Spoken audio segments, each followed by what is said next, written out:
هات يا ابني شوالين بطاطس من عندك للباشا بسرعه عشان الاولاد. اصل يا باشا عدم المؤاخذه الولاد الصغيرين بيموتوا في البطاطس، ده احنا كبار بنحبها كده ولا ايه يا حلمي؟ طبعا. ده انا بموت في البطاطس. وعدم المؤاخذه بقى سيادتك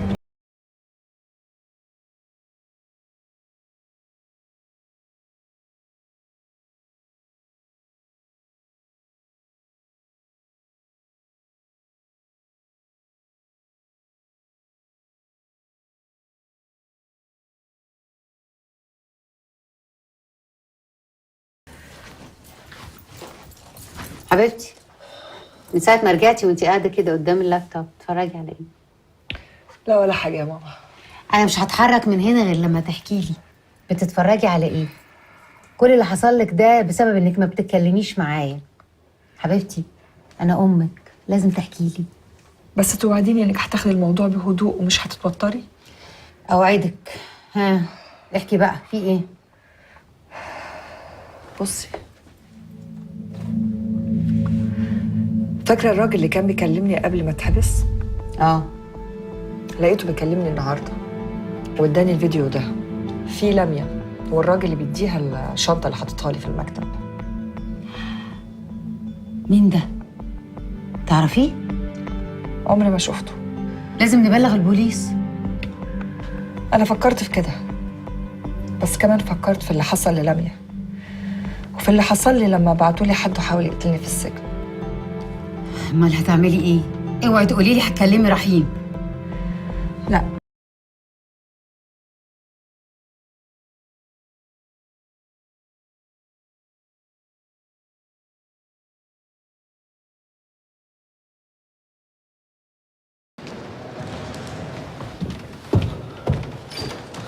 تمام يا دكتوره داليا، حاضر. كوبايه الحليب بتاعتي. هظبط مواعيدي واكلم سعادتك. اتفضلي يا فندم، اتفضلي اتفضلي.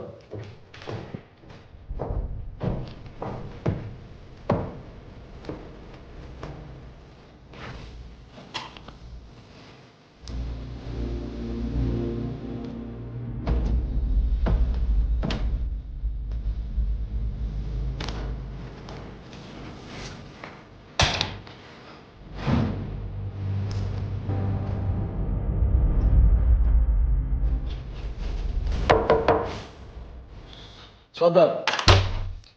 احمد باشا، صباح الفل. صباح الفل. في حاجه جديده عن عزت؟ اه يا باشا، في جديد طبعا. تعال. هو كان متجوز وطلق من فتره، والمباحث دلوقتي شغاله على عنوان طليقته الجديده يعني. بص يا فندم، هو مش ده الموضوع اللي جاي اقوله لسيادتك. انا قلت كده برضه. ما ينفعش تقول لي معلومه جديده من غير ما تقول لي مصيبه. خش يا محمد.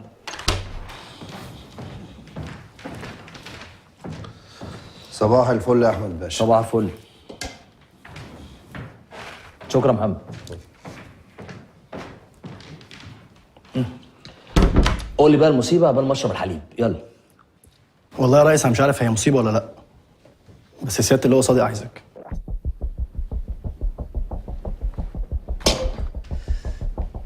مالكش عايزني فين؟ لا ما قاليش سعادتك، بس هو شكله مش مبسوط يعني. اكيد هيكلمنا الحمد لله احنا طلعناها. ربنا ما يحرمني منك يا خالد.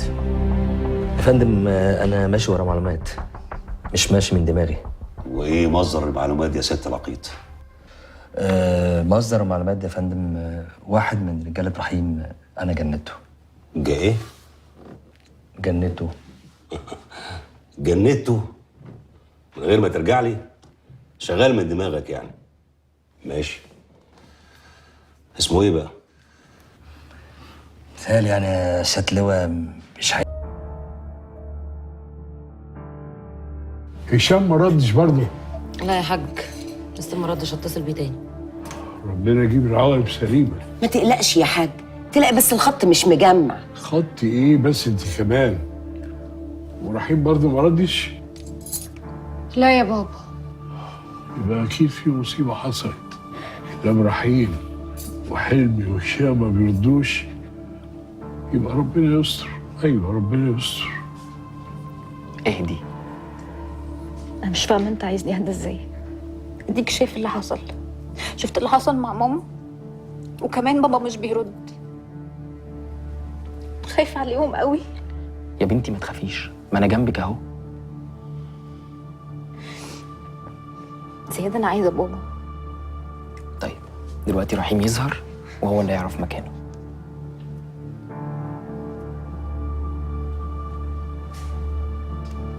رحيم ما بيردش. ما ردش برضك؟ طب انا هفضل وراه وانت كمان خليك ورا حلمي. حاضر. انا اتصل بهشام تاني. يا احمد باشا، المشكله ان الحمله دي خرجت بتوصيه من مكتب سياده الوزير شخصيا، ومصدر المعلومات الوحيد عند حضرتك. فلو حضرتك يعني تقول لي مصدر معلوماتك هقدر افكر معاك ونشوف حل. لو في حاجه كنت هقول لك يا خالد. يا فندم انا ما اقصدش، انا بحاول اساعد يعني. تساعدني ولا تنقل الاخبار اللي هو صادق؟ على فكره دي حاجه ما تضايقنيش. اللي هو صادق الراجل الكبير بتاعي، ومن حقه يعرف اي حاجه، زي ما من حقي بالظبط يا باشا اعرف كل حاجه. انا بقى عايز اعرف رحيم بيتحرك براحته ليه؟ انا جبته بنفسي هو واخوه حلمي لحد هنا اهو، وخرجوا تاني يوم. في حد بيخش الامن الوطني وبيخرج تاني يوم؟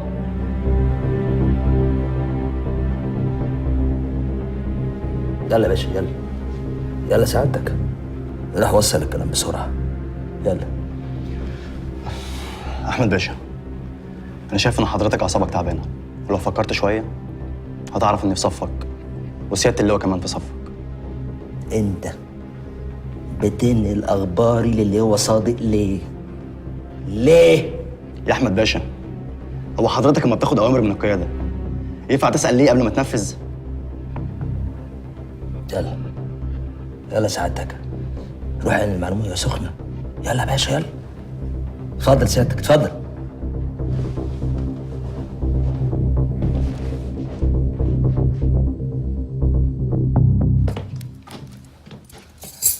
الو. ايوه يا سيد. هشام فين يا سيد؟ انا دلوقتي بس عرفت انت كنت بتسأل عليه ليه. عشان تورطه في نصيبه صح؟ اورطه في مصيبه؟ طب تصدقي وتامني بالله انت دماغك فاضيه يا بنتي. وانا ازاي يعني هعرف المصيبه من قبل ما تحصل؟ هو انا بنجم ارحب؟ انا غلطان. هو اللي يحل ما بينكم كده يتحل وسطه ان شاء الله. لا استني استني يا اختي، وفين بقى رحيم من ده كله؟ لا ما اعرفش ارحاب. ما تعصبنيش ارحاب وتضيع الحجرين من دماغي. اقفلها يا ارحاب، اقفلها يا وليه. عماد، واضح ان في مصيبه جديده نوفي في عيله السيوفي. قابل وقعد يا عم. قابل وقعد على طول. اتفضل. مساء الخير يا احمد باشا.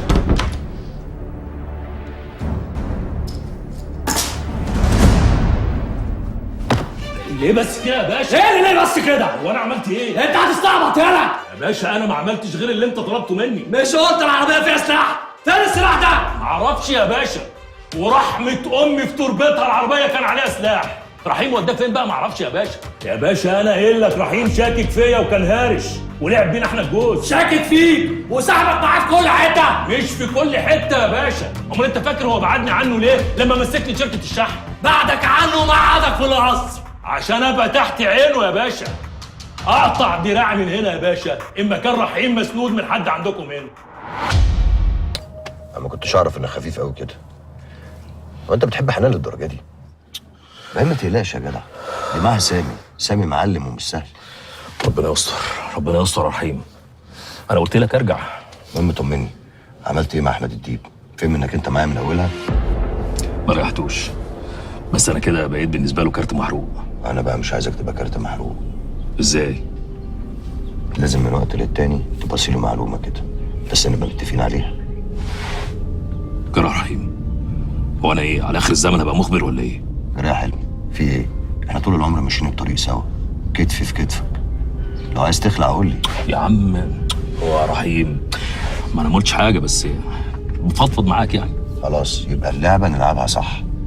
احمد الديب ده كارت مهم وما ينفعش نخسره. تمام.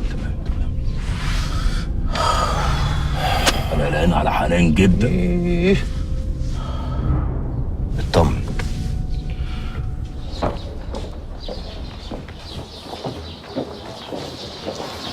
حنان الحمد لله على السلامه. حقك عليا يا حنان، حقك عليا. كده يا حلمي، انا اتبهدلت وانت سايبني. معلش حقك عليا. انت عارفه انا كنت فين؟ انت عارف انا لو كنت في اخر الدنيا كنت فضلت قاعده على باب القسم مستنيه عشان اخدك معايا. خلاص ما تزعليش مني، قلت لك حقك عليا. ما انت عارفه ما كانش بايدي. المصيبه ان انا عارفه ان ولا